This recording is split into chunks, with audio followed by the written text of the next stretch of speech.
Hey guys, welcome back to my channel. So today I'll be sharing lamb shank plow recipe. So in terms of ingredient, I've got some lamb shank that's on the side, and then I've got some rice as well that's on the side, and I've just washed that. Now in terms of my whole spices that I'll be using, so I've got some jeera, which is cumin seed. I've got some soap, which is fennel seed. I've got 3 cloves, and then I've got some cardamom. I've got some cinnamon, and I've got some star anise. Now this is optional, so you can use this, or you could, if you don't have one of these things, you can eliminate and just add a few things as well to that. I've then got my homemade masala here. So the next recipe that I'll be sharing with you guys will be my homemade palau masala recipe. I know that's the most requested recipe that I'm getting at the moment. And then if I come to this side, I've got my ginger, garlic, and chili. That's according to taste. And what I'll do is I'll crush this up. I've got some tomatoes. Now, tomatoes are optional. You can add them if you want to. The traditional recipes don't actually call for tomatoes. If you do add it, it brings out a nice color, and it also brings out a nice taste. And then we've got onion here, about 1.5 onions. That's the main thing with the palau, because you really want to brown it off. I've also got some coriander that I'll be using for garnishing, and a few people like to also add butter at the end. I don't like to use it because it just makes it a lot more richer, but you could also use butter at the end, and I'll show you where to put that in as well. Alright, in a pan I'll add some oil. You can add ghee if you want to as well. If I'm making chicken palau, I like to add ghee, but if I'm making lamb palau, then I do like to add some oil. So what I'll do now is allow that to heat just for a tiny bit, and then I'll add in my whole spices. Alright, so the oil has slightly heated through. You don't want it to be too hot. I'll add in my whole spices now. And you want to cook this in slow heat, just for it to release all its flavors as well. Okay, so that's released its fragrance. You'll know it's done because the house will start smelling like the spices. Now we'll add in the main thing, which is our onion.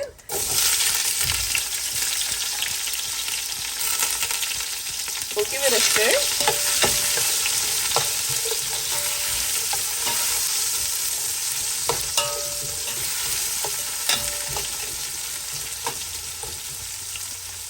Now with your onions, you want it to cook away low and slow, and you want it to go really brown, because that's the main thing for the palau, and that's where we'll get the main color from. And I'll show you what that looks like. Alright, so my onion's looking really nice and brown. If there's anything you take away from this recipe, if you're making any sorts of palau, just make sure your onion's nice and brown. That's the main thing.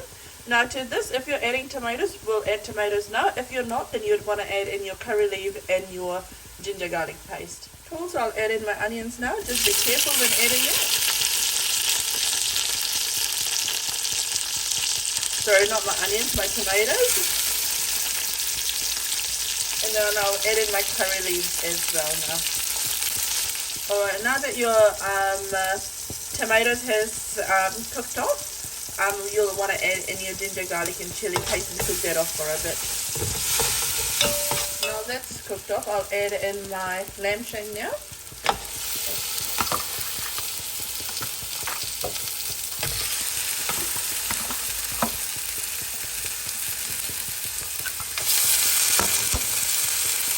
And you want to give it a nice stir. So to this I'll add in my palau masala. So I've got 1 teaspoon to 3 teaspoons of this. And then I'll see if it needs more. I'll add a bit more, especially when I'm adding the rice. And then at this stage you want to add in your salt as well. So when you're adding in your salt, remember you're putting enough salt for your meat and for your rice as well. So I'll add in 1, 2, but again, salt is according to taste. So if you like to have a bit more salt in your food, then you can add more if you want to. And then just give it a stir. And then you just want to cover it up and let this cook off. Now, I know a lot of us, if not all of us, we like to actually wash our lamb. So obviously when you wash your lamb, you try and take out as much water as you can, but it still is a bit soft. So what will happen is you'll want this to cook off. You want the water to evaporate, because there will be some water that will come out of this, and then you'll add in the water. I'll show you what that looks like.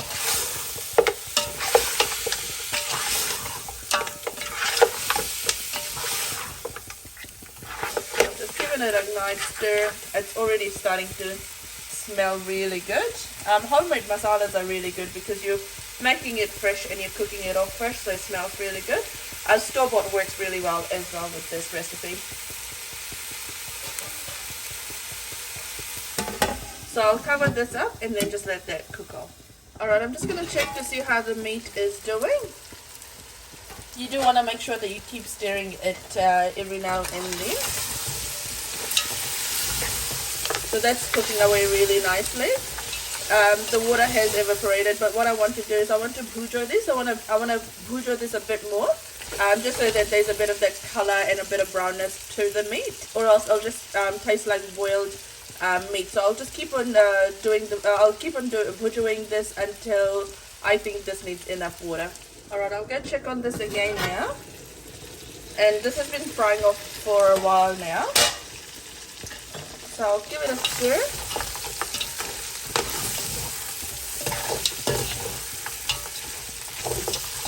And the masala is starting to catch at the bottom. So what I'll do is I'll add in my water.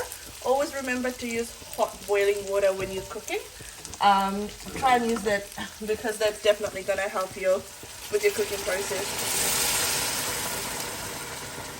So I'll add enough just to cook my meat. So depending on what meat you're using, you want to add enough to cook it. Check it halfway through anyway, and if it needs more water, you can add that in. But just remember, when you do add in the water, just deglaze your pan. So just pick up any bits and bobs that's at the bottom on the sides, so that everything kind of cooks off evenly.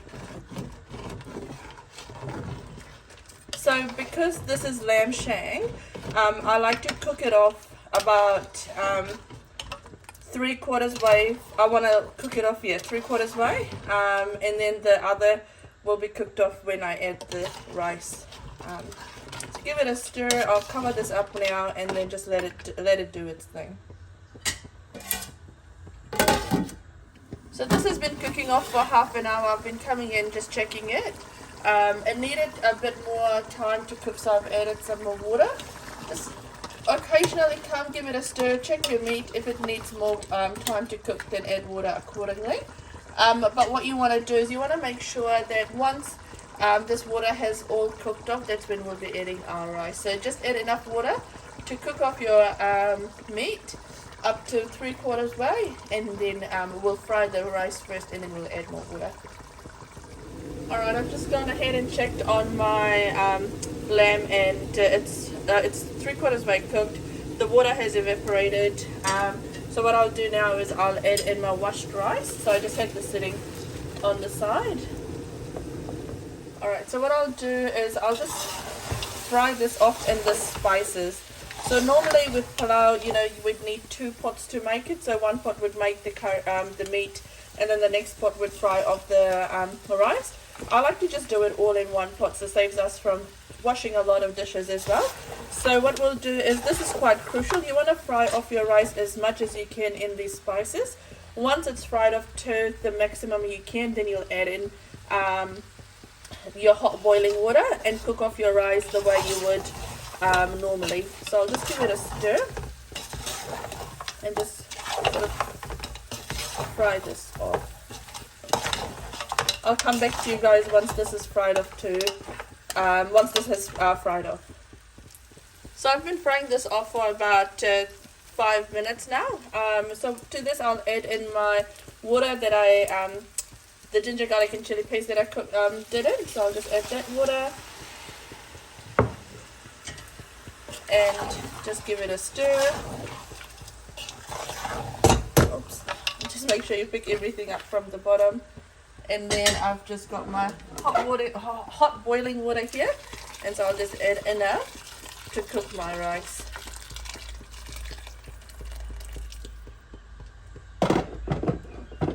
Oops. There we go. And again, when you add in your water, just make sure you deglaze your pan as well. So at this stage, what you want to do is you want to bring your rice up to the boil.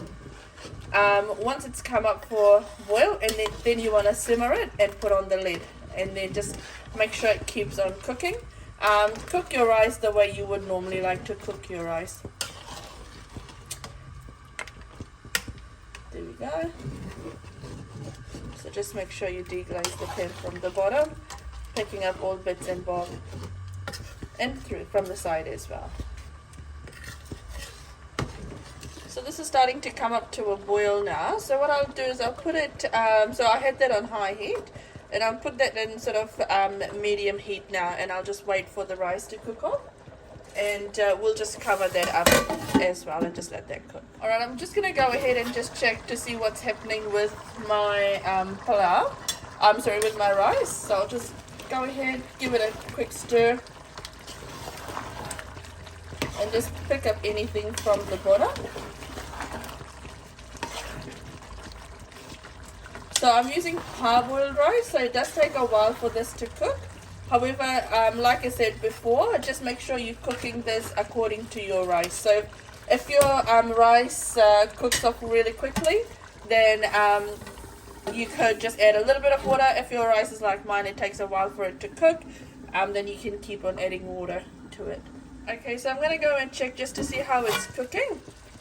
Oh, that's looking really lovely. Now, if you're making palau for the first time, you can see there's a bit of water that's there. You can just turn off the stove and just let it sit for about 10 to 15 minutes, and then you'll be able to serve it. Now, if you want to add butter to this as well, you can, at this stage you can add your butter, give it a stir, put in your coriander, and you can turn it off as well. I'm just going to have a quick look just to see how my rice is doing. So it's cooked and it's at the perfect consistency that I like. Now, if you like to add in some palau masala, because I know some people like to add in palau masala from the top, you can add that in, mix it through, cook it for about 2 minutes, and then you can turn off the stove. I'll add in my coriander now.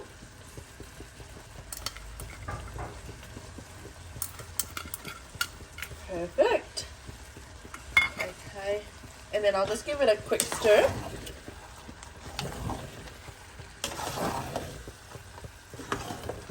And there's still a bit of moisture in here, so I don't like my palau to be really dry. I do like a bit of moisture in there, but what I will do is I'll turn off the stove now, and I'll just let that sit, and I'll let it all cook through. It's already cooked through, but I'll let it all settle in properly. And so I'll turn off my stove, close it up, and just let this sit for about 10 to 15 minutes, and then I'll serve it up, and I'll show you guys what that looks like. So that's all served up, and that's looking really nice. Now, if you do like my channel, if you like what I'm posting, feel free to like, share, and subscribe. And do let me know what else you guys want me to post. Take care, guys. Bye.